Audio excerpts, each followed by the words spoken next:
So today I'd like to welcome our special guest, Renee St. Jacques. Renee is a licensed psychologist and an executive coach. Hi, Renee. Hello. Hi, Renee. Thanks so much Thanks for joining being us. here. It's an honor. Thank you. Renee, why don't you tell us just a little bit about yourself for everyone? Sure. My name is Dr. Renee St. Jacques, and I am a licensed psychologist. I specialize in attachment theory, which has a lot to do with kids, has a lot to do with marriages and couple relationships, as well as families. I wanted to actually share a little bit about my specialty area before we deep dive into a very meaty topic today around parenting in COVID-19, the season of COVID-19. First of all, I do want to just clarify that this is very much psychoeducation. This is not meant to be comprehensive. This is meant to just be my expert opinion, one of many, many opinions I'm sure out there about different topics. So I just wanted to also clarify that I am not actually a child or family therapist. I'm more generic than that, but my specialty area really does touch upon the area that has to do with family. So very much relevant to the topic for today.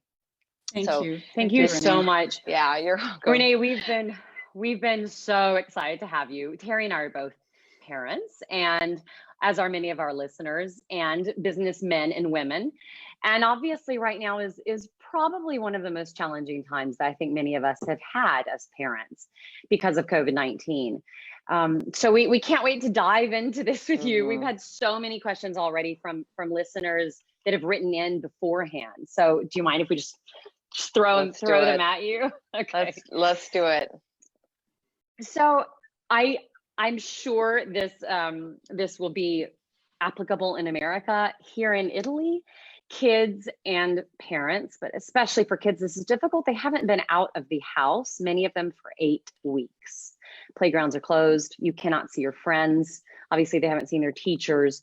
So there's a lot of physical frustration and emotional frustration. Obviously for kids, that's real, and teens, because the teens are going through it too. That's really hard to digest. And I have a few friends here who truly believe and are afraid that the children will genuinely be traumatized and scarred by this experience. Of course, there's silver linings. So many families have gotten closer, but this is not a normal experience. Do you feel like that there will be some trauma related to this once we actually get out of quarantine? Yeah.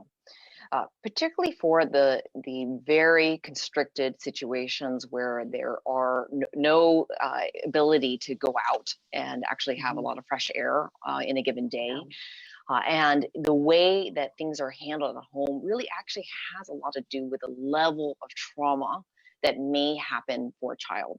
So trauma, if I would define it, is any type of disruption from normalcy, where it is sudden, it causes kind of a shaking in the inner core around what normalcy and normal life looks like, right? So I think that on some level, yes, this would qualify as somewhat traumatic, because it is such an abrupt change. You aren't being able to connect with your social connections the way they used to. That being said, a lot of the answers I'm going to be providing later around a lot of questions around what do I do when my child is manifesting certain behaviors is going to address that, because the way that you comfort and process the natural emotions that a child has during this time has everything to do with how traumatic I think it will be long term. Yeah, well, we can discuss that right now, because there's actually, I have 3 different friends who've talked to me about their teenager who, and a teenager and a young adult. So, you know, one that was 15, one that was 21, who feel the world's kind of suffering very viscerally right now, and feel like a lot of this is kind of on their shoulders, but they have no control. I have another friend that has a 3rd grader who's had panic attacks, and this, again, the mom feels like it's just because she feels like she's out of control. So already, right, we're seeing some of maybe the trauma being manifested. So what can we do about it, since we're already seeing some of it? So 2 things. First thing is that I want to level set that this is collective grief and loss. This is collective trauma. It Wow. is Mhm. in a Great, scale yeah. that we've never seen before, because typically trauma is kind of isolated. It's these certain incidences that not everybody experiences together. So Mm. I want to just validate and bring a normalization to, yes, if you feel that this is not the way that human beings are supposed to be living, and this is not the way that we should be thriving, you are right. You are right. Mm. And I'm not going to fix that with my answer, but I do want to give you some tools around what you can do about that. So the second piece, and I actually want to step back for a moment and share two metaphors that will be prevalent in all my answers. First of all, the metaphor of an iceberg. So when you look at a child or you look at a couple relationship, I do a lot of couple counseling, and you look at the kind of the tip of the iceberg where there might be conflict. It could be laundry one day, it could be about finances another day, it might be a manifestation of anger and violence another day for a child. Always, always look at the base of the iceberg. Look at what is really going on underneath all that. Typically, couples have a cycle, a dance that they dance that reoccurs because there's a theme of unmet needs that comes up over and over again.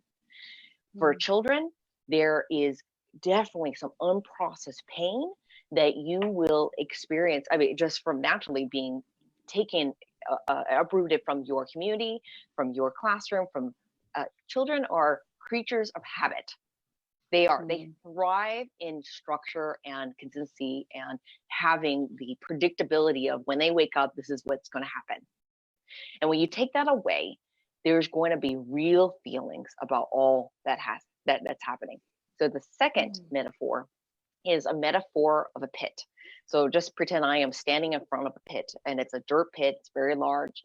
And let's say for me, all my life as a contextual historical being, I've had a lot of things that have happened in my life, right? And I could say that about anybody, any of my clients. And when I experience all that, let's say, and this definitely is the case for me, I grew up in a home where feelings were never discussed. We never talked about the divorce that happened, about and we were all hurting, yet we never talked about it with each other.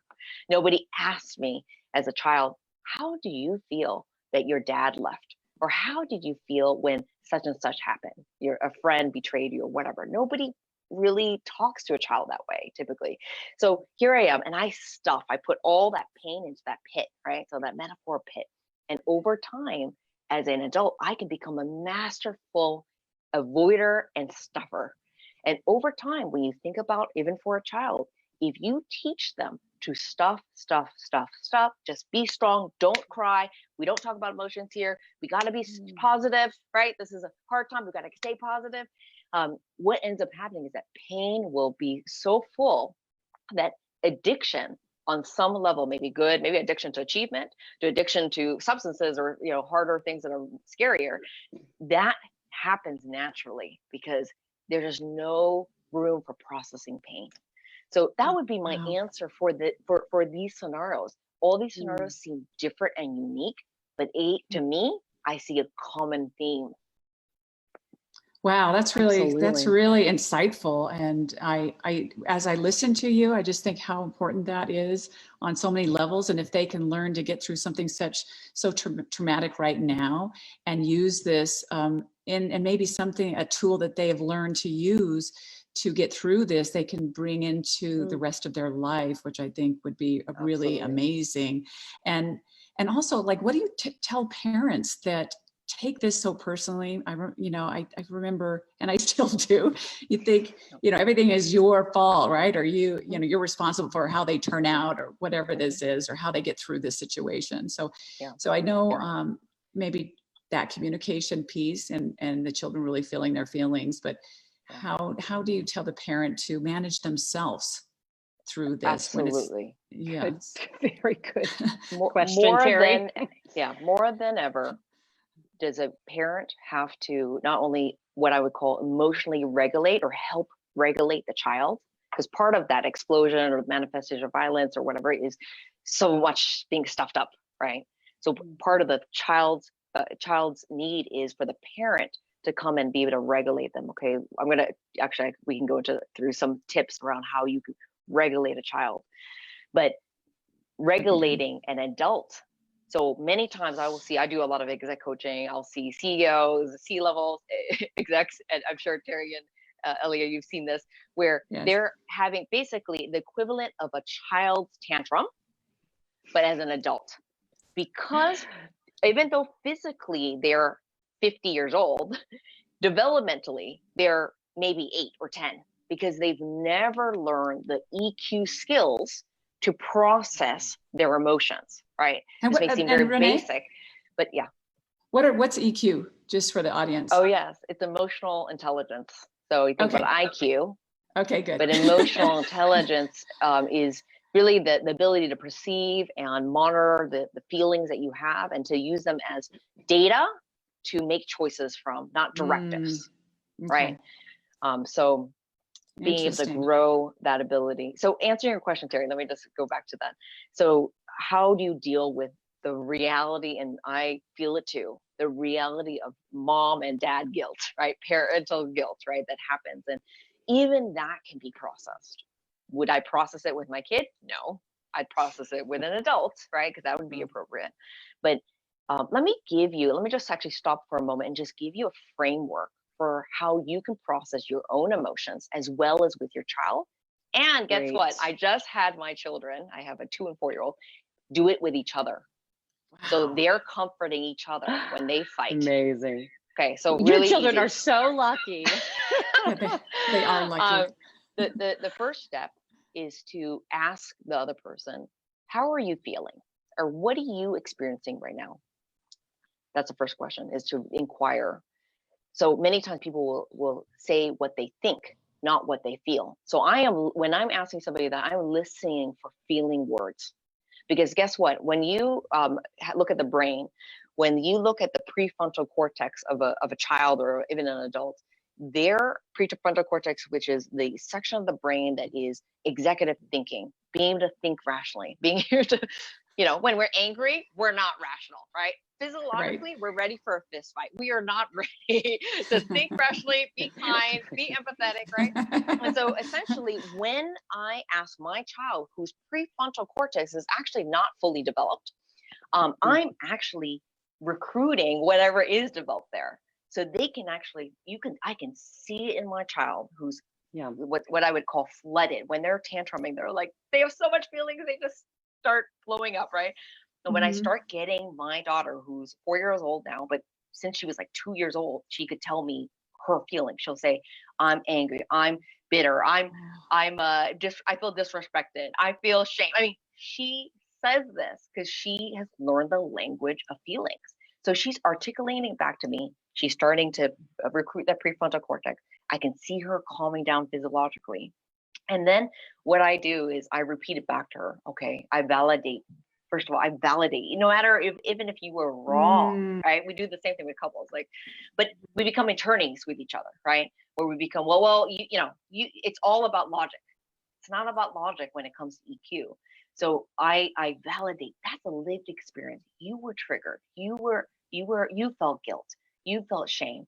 For example, back to the iceberg.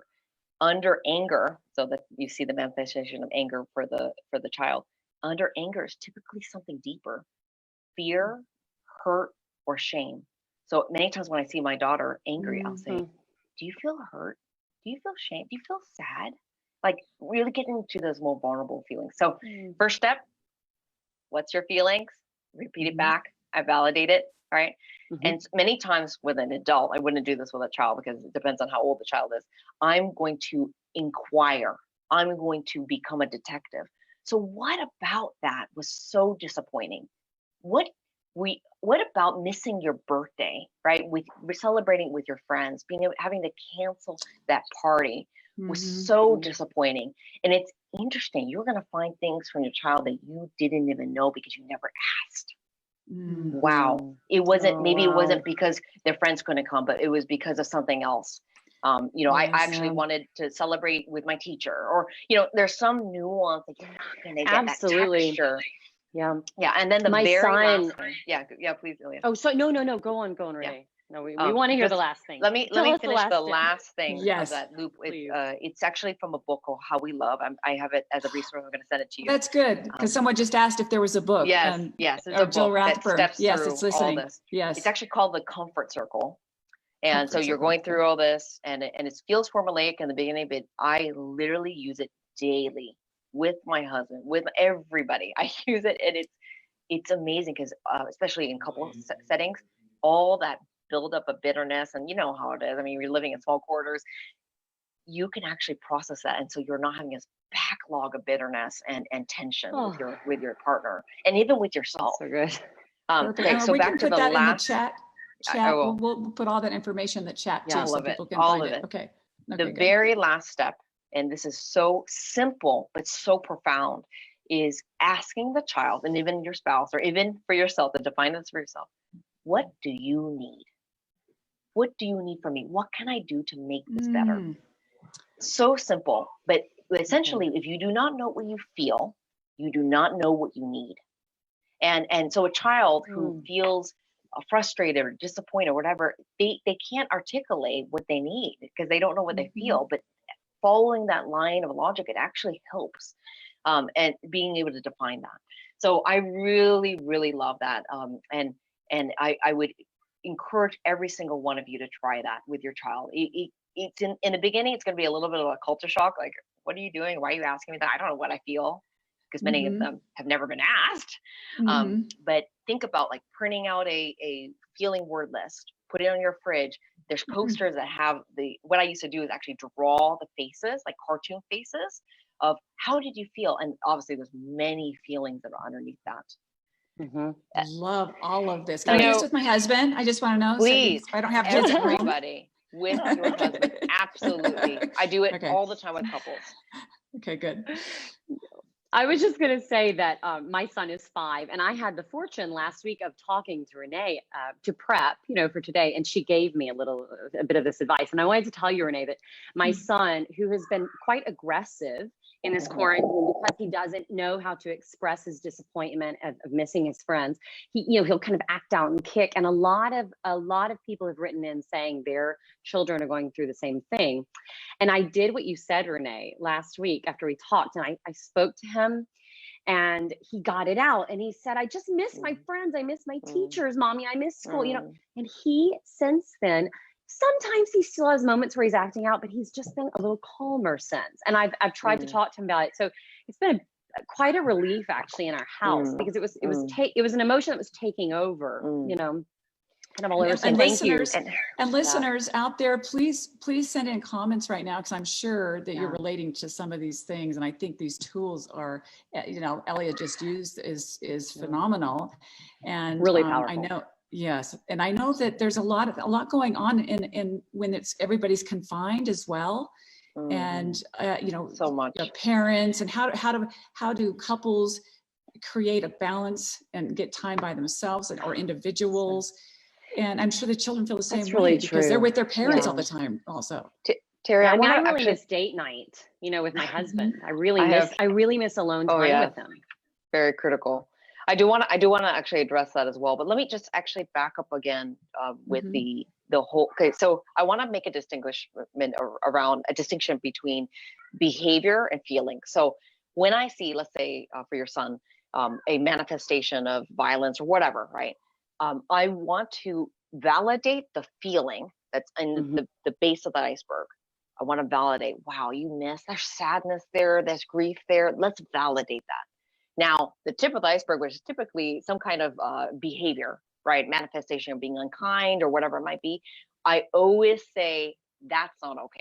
So it's not like I am, I never discipline for the feeling, the core feeling, but I discipline for how it manifests. So a very useful thing I do is I actually sing a song to my kids, and the lyrics go like this.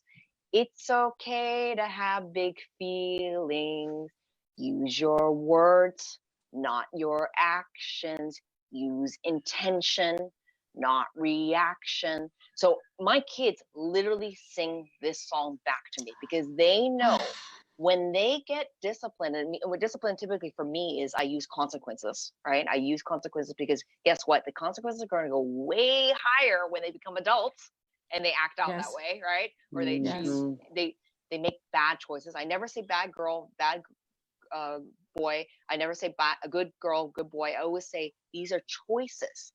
Everybody gets a choice. You can make a good choice or a bad choice. Good choices have good consequences. Bad choices have bad consequences. And typically the way I distinguish that is kindness. Was that kind? Was that kind to hit your sibling? Was that kind to hit your mom? Yeah, or whatever it might be, right? So essentially I'm distinguishing that. So I want to really clarify that for folks. That's great. Thank you so much. What great tools to learn in life. I mean, a lot of people, I mean, they can learn this as a child. I just keep thinking, I was thinking about this entire time. So that's the silver lining I'm seeing out of all of this. If they can learn that young, what a gift. Yeah. One of the biggest mistakes I see, and it's not necessarily mistakes, but because of not really understanding attachment theory. And by the way, I need to define what attachment theory is. Attachment theory is essentially the way that a child bonds with their attachment figure, which primarily might be a mother or a father or maybe a grandparent. That actually sets them up for success, sometimes failure in adult life, which feels like mom guilt, right? Like, oh my goodness, this is a tall order, right? Because I am actually formulating the way they attach to adults and be able to be successful in adult relationships now when they're a child, right? But essentially, I really want to encourage people to understand that it's not about fixing. And I am guilty for this. When I see that my child's in pain, I want to fix it, right? I want to, and you know what I'm doing? It's not about that person's anxiety and about the pain. It's about me. It's about me. So I want to allay my own anxiety about them not being okay by making it all okay by always looking at the silver lining right away. Right. And I want to encourage people. I have a little phrase where I say, sometimes you just have to let it suck. I like that. Sucks. Like this sucks. Like this is not the way that human beings are supposed to be. This is, and I want to validate that yes, like we don't have to be happy all the time. Great. Right. Like we have, by the way, there was an ER doctor that committed suicide. I know. And my husband and I, we analyzed that, and the father had said, well, she was always happy. She was, she never had depression. I was like, oh, that is why she was always happy. Because you know what? Everybody has all the feelings in the world. But if you keep on stuffing and stuffing and stuffing, you have no coping mechanism. You have no outlet for that. It's got to go somewhere. It's got to, you might implode. Right. And so really making sure, and depression and anxiety there's many reasons for it. There's definitely, need sometimes for medication and things like that. I'm not saying that, but making sure you're actually processing what's there. Right. And I think that's so important right now for everyone, and adults and children, because I think a lot of people I've been talking to, we have feelings I've never experienced before under these circumstances. They're new. Exactly. And it was as an adult, it's very strange to have these new feelings and emotions, and it's nice to have somebody to talk to and say, are you feeling the same way, or how do you describe this? And I think it's important for all of us, and make it real for our children. But I love the perspective of a child is completely different, and how they process everything. And I love what you're saying. I know it's going to help so many people. The problem solving can happen later. Right. We can of course throw them a birthday party. We can make them happy. Obviously we can do all that stuff, but always process first. Always process first. Let's talk. Can we talk about a different kind of problem solving? A lot of people have been really thrown by the distance learning right now. And there is no balance with the kind of learning that kids and teenagers were having before and now. So one of our listeners wrote in and said, how important do you feel it is to try and keep up with the schoolwork that they have been learning this year? Because distance learning is proving to be a full-time job for parents who already have a hard enough time attempting to work with their children at home. Attempting is the right word there, because it's impossible. And so many kids are not used to that much screen time, and it's not an effective way to learn. So do you have any thoughts on this? Yeah. And I just, in general, I want to invite everybody to reset their expectations. I think it is, if you can just step back and realize, you know what, this is not possible. Like, this is, I cannot be 4 different roles. I can't be a teacher. I can't be a, full-time employee, and I can't be all these things at once. Right. It's not possible. So if you just back away and you just step back and you say, you know what, let's redefine success. Is success for them to learn 100% of what they would have learned in a classroom? That is no longer success anymore. Let's recalibrate that and find rhythms in the day of productivity. So I think about, even for myself, I work, I also, my kids are with me as well. And so I am trying to find pockets of engagement where they don't have screen time, where they are, learning something. And I pretty much kind of decide what are like the top 1 or 2 things that if I was able to teach or engage with them, it doesn't matter how long it ends up being, doesn't matter when it happens, because length of time, by the way, doesn't mean anything about retention or comprehension or actual learning. Like, let's say, and right now time is now time is not tangible. I mean, there's no boundaries. Yeah, I have no idea what day it is right now. But let's say 8 hours, especially dumb. Let's say you take 8 hours, but let's say 2 hours of it was actual real quality learning, and the rest was free play. That is still a win.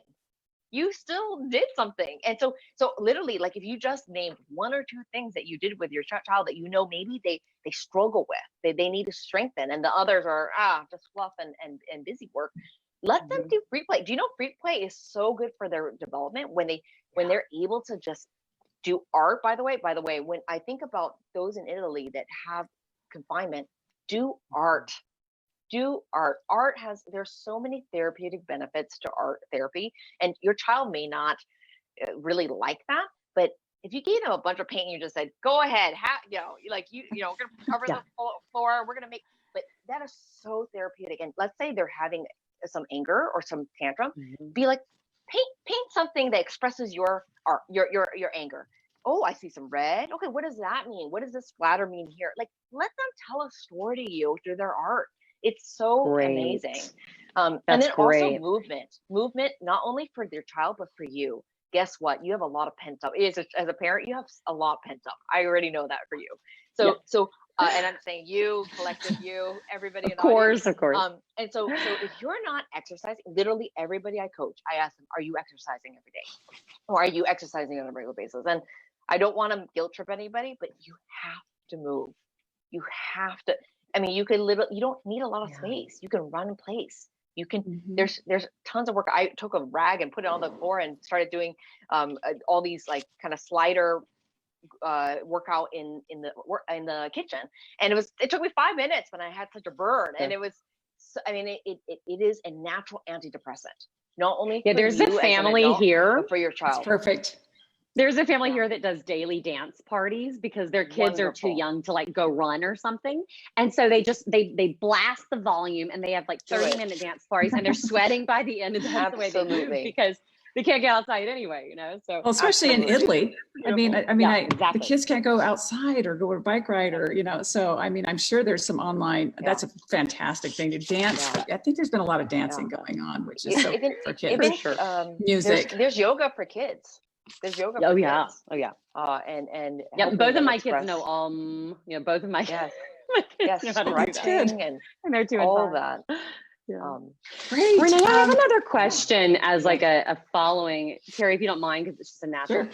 A lot of people are saying, well, then how do we, because some states are already in America are already releasing, kind of the restrictions and releasing lockdown. And Italy, maybe on May 4th, will be slowly re-entering the world, which will be amazing. But a lot of people are saying, well, right, but how do we prepare our children to go back into the world? We've spent 2 months explaining to them, don't touch that. That's dirty. Don't touch that bicycle. Don't grip. Don't talk to that person. Don't get too close to that person, or they just literally haven't seen people It's a great question. So yeah. How do you prepare children for all of that. Mm-hmm. By the way, there's a Sesame Street CNN special about COVID-19 Yes. About COVID. that I Yes. highly recommend, that actually talks through what COVID-19 is, you know, really in technical terms, but in a way that children can understand. And that will help with explaining why we can go back, right? The flattening of the curve. We'll put that in the chat. Yes. That's also a resource link that I added. So I highly recommend that you take a look at that. You can start having conversations about what life would look like. We actually don't all know what that's going to look like, because if things get worse again, right? You loosen things up and then things get worse, you know, we might be back. So we don't know, Exactly. right? And so part of that is talking about the navigating ambiguity. And it's all about processing. Like, if you can do one thing, it's all about being able to help your child articulate it, or even articulate with them through art. Anything is just, we're just going to have an ongoing discussion about this, right? And nothing's off the table, no feelings bad, you know, it's okay, right? And so we're going to have that. And then, so part of that's also a marathon mentality, because when we go back, we're still going to have masks. There's still going to be social distancing. I don't see that just lifting, right? All of a sudden. So I think that we need to paint a picture about what does that look like? Okay, so actually not touching it still makes sense. Maybe we should still not touch things, right? You know, what does it look like to put a mask on? Can we make masks at home? Can we, you know, what does it look like to do this together as a family? And so I think it's just talking to them about it. Okay. Great. Maybe make it fun, you know, make new masks that's you know, they can create themselves, or with a picture on it or something. Yeah. Like how you do with your cat when you break your arm, you know, you draw on it. Yes. Okay, so I have somebody just caught this. I made a comment, Gabriella Bondi. I go through highs and lows. I set the pace in the house, in the home. If I don't feel up to doing anything, then the rest of the family is on a down. I love it. If I'm on the go, everyone does that much more. Kind of frustrating. That's an interesting comment. So she feels like she's kind of setting the pace, depending on how she's feeling, and that's pretty important. Kind of setting the lead, right? Yeah, and that's normal. That's normal. And I think what I like about that is that you're not pushing yourself to do anything that you don't feel like your body can do at that point. You're listening to your body. And so, you know, really that's about resetting expectations and resetting what success looks like. And I thought about that for myself yesterday. I didn't feel like going out. It was gray and gloomy in Seattle. That's where I'm at. And I said, yeah, we're not going to be going out. So you know, sometimes we do a little bit of an outing in the afternoon, and we're not doing that. We're going to do something inside, and that's okay, right? If there was nothing productive of that day, and all I did was connect and be present, that's a win. It's okay. And how do you tell your parent, not your children, that, you know, mommy or daddy needs to just take a little time out right now, a little break to themselves? How does the child understand that? Yeah. How would you do that with? And I know it depends on the age. You know, they have, I'm sure a lot of them have teenagers, middle school, or little ones. So let's say my child does something to me, okay, that is hurtful. Okay, so maybe they bonked me on the shoulder or something, and I said, you know what I do is I actually ask them to ask me how I felt about that. And so it's age appropriate. It's not like I'm, you know, telling them something that's totally adult only, right? But I'm actually having them to see that, yes, mommy's feeling sad right now. Mommy's feeling a little, you know, I don't feel like going out right now. I'm feeling overwhelmed right now at work or whatever. And so there's a little bit of showing that and displaying that it's okay to have big feelings, but it's look at what I'm doing with it, right? And sometimes I don't even do it perfectly, right? And I'm like, you know, mom could have done something a little different there. You know, was mom kind just now? Maybe mom wasn't that kind just now. So let's analyze that. And it's so funny. My daughter would be like, yes, mom wasn't kind just now. And it's like, okay, yeah, like mom, you know, I'm not supposed to be perfect in front of that. Is not the goal here. Right. The goal is not to be perfect. If I do anything right with parenting, it'll be, number one, I will take ownership for when I do something wrong. And number two, I will always process their feelings with them. That there is nothing off the table. I love that. Hallelujah. That's what I want to say to that. Renee, I think a lot of people have already dealt with this, but some might still be. What is the best way to explain to young children why they're not able to see extended family, especially those that are in the higher risk category and that are sick? You know, a lot of my son misses his grandparents, cousins, and even just the missing of their friends and teachers, et cetera. I think the CNN COVID that special really helps a lot, but typically I try to keep it pretty simple but factual, right? Mm-hmm. About, you know, there is a sickness. So I have 2 and 4 year olds, so they only know, so you can really understand only so much. And so we've actually visited grandma before, but we've had to stay in the car, or we had to do 6 feet apart from maybe doing some drop off of groceries. And I've had to hold them back because they just naturally want to, you know, run to her arms, right? And so, so I've had to say, you know, we've got to keep our distance now until the sickness passes, and that everybody's happy and healthy. You know, grandma's not sick right now, and we're not sick right now, but we need to do this for everybody's safety. Mm-hmm. So they may not fully understand. And actually, the last time we did this visit, my daughter actually started having a little bit of a tantrum, and then it was at first about toys. And then when I just sat with it, she started crying, and she started confessing how much she missed grandma. She said, I don't want grandma to leave. I want to hold grandma. And we just sat there with that emotion until it passed. Mm-hmm. But part of it was releasing it, right?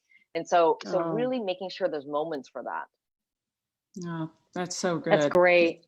That's great. And actually, one of our listeners, who I think, Terry, you were asking her a question, she said, can we go back though to the struggle? You know, that her question was, any suggestions on how to make your kids appreciate your struggle though? So you were saying that they need to understand that how I would feel if something like this happened to them, or what, you know, how they would feel. Yep. But the struggle is real for parents right now. And the fact that we never get a break and we never get alone time, and kids don't really seem to understand that. Is there any way to make them understand a little bit more without stressing them out, right? You know, I think empathy takes time.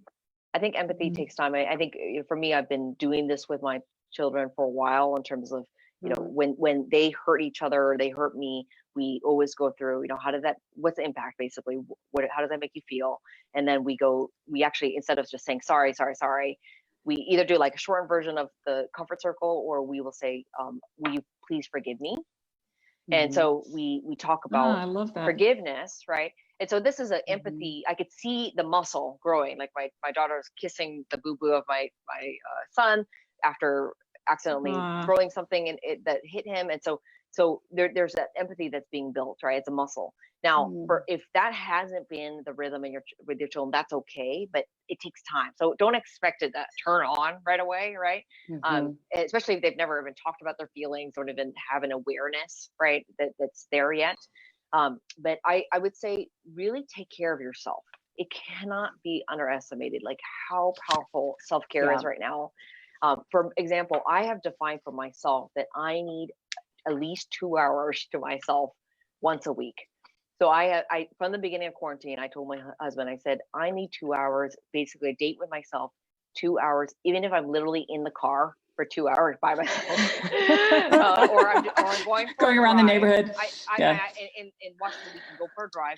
So I go for a drive, but just alone time. And I protect that with everything in my being. Like, I will plan ahead for it. It doesn't matter what's going on. I always take it every weekend, and taking care of myself. And I come back refreshed. Sometimes I connect with, you know, I need that social connection as well. So I'll connect with a good friend of mine, and it's just life-giving. So whatever's life-giving to me that really fuels me up. And so if you're not doing that, and it's easy to say, I don't have time to work out, I don't have time to all these things. But I'm telling you, if you have time to scroll through Instagram, if you have time to go through Facebook, if you have time to whatever, watch that Netflix, you absolutely have 10 minutes to do some squats in the kitchen. You have, you know, and you can do handoffs if you, especially, you know, if you're a single mom, that's one thing, or a single parent, that's one thing. But if you have another person with you, there is no reason why there can't be some level of handoff, even if it's after bedtime, that you can take for yourself. Right. Great Renee, advice. unfortunately, we kind of need to wrap it up, but Yes. I'm going to throw two last questions at you that kind of balance each other. Okay. So one is that I am certain, oh, do we lose? There she is. I am certain that there will be a great sense of kind of separation anxiety for children when all of this passes. It might not be tomorrow, but it might be in June, it might be in September when school goes back. So is there any way to prepare for the separation anxiety? I guess you're probably going to say talk to them about it. The other thing I want to say is one of the great silver linings that's come out of this is that families have gotten so much closer again. You know, families go for walks together, families go hiking. There's all this togetherness that wasn't happening. So how do we maintain that sense of family once we go back to any kind of normality, which is of course going to be different, you know, and the crazy schedules come back? Yeah, I take dates with my children, and I think that alone one-on-one time is critical. It's hard to do, right? Especially if you have multiple children, but I think it's critical, and it doesn't have to be long or fancy. It could be you could do an ice cream date, you go to the park, you can do the library, it could just be 1 hour, right? Every other week or something like that. But that alone time goes really far. So I'd recommend definitely doing alone time, definitely processing. I think it's going to be an adjustment. Like anything, change is interpreted by the body as stress. So it's just a matter, honestly, of just processing along the way as they experience the adjustment, right? Because all of a sudden they're going back to school, all of a sudden they're, and cross that bridge when you cross it. Right now, we're not there yet. And so I think right now that you can have we'll bring you back. But think about what, think about just now, like being present to now. What does success look like now? And just having a marathon mentality, right? This is not a sprint. If you can have a marathon mentality and accept the change on some level, this is going to help a lot. Perfect. That's well, great. Renee, it's been an honor. Thank you. Thank you so much. I know we could go on for hours again, and I think we will probably have you back. You know, I'm sure there's going to be different phases. I think so too. But how can people get a hold of you? How can they find out all the information that and much, much more? I know that you have so many resources that you're going to give our audience today. Yes. So please tell them how to get a hold of that. And then I'll introduce our next guest for next week. Yes. It is just my name, ReneeSt.com. And again, it's just ReneeSt.com. You can get a hold of me. You can contact me if you have any questions. I'll see what I can do to support you during this time. Perfect. Can you spell that out just to make sure? Yep. Sure. And you wanted to share some resources with us. So can you tell how we can find those? Yes. So we will put it in the chat, and then we'll also put it as a follow-up with a replay. So we're going to have a recording of this. And the spelling is just Renee, ReneeStJacqueus.com. And we'll also have that also in the follow-up email. And you can see it earlier in this recording. Yeah, we'll put it in the Facebook comments as well. Yeah. Thank you, Renee. I really appreciate it. Thank you so much. What an honor. Thank you so much. Yes. We really appreciate it. Those two beautiful children of yours. Okay, and for our guests watching next week, you're welcome. We're going to have a doctor's perspective, an insider's view on COVID-19. My very own brother-in-law, Chris Sidford, and he really is an expert on this, and this is what he's been studying, and he talks to big corporations and people through this whole COVID-19 pandemic. So tune in next week for that. He'll give you lots of insights, and everyone take care of yourself, and thank you for joining us. All right. Viewers, take care. If you have any other questions, just keep putting them below and we'll all try and respond. Okay. Thank you all so much. Thanks, Renee. Thank you. Bye. Bye-bye. Bye.